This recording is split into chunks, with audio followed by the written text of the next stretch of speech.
Ассалаумағалейкум. Мен Құдайберген Уәлибек Нұрсұлтанұлы, 5-ші Г сынып оқушысы. Мен сіздерге Абай Құнанбайұлының «Ғылым таппай мақтанба» атты шығармасын оқимын.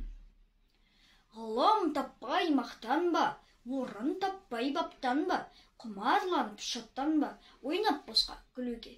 5 нәрседен қашық бол, 5 нәрсеге асық бол. Адам болам десеңіз, тілеуін өмірін алдында.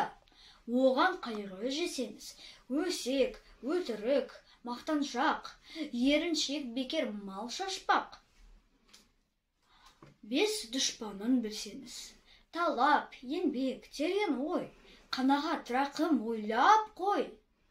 5 асыл іс көнсеңіз, жамандық көрсен нәфратлі, суытып көңіл тыйсаңыз, жақсылық көрсен ғибратлі, оны ойға жисаңыз.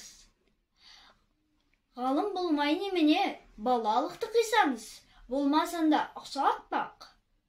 Бір ғалымды көрсеңіз, ондай болмақ қайда деп, айтпа ғылым сүйсеңіз. Сізге ғылым кім берер, жанбай жатып сөнсеңіз.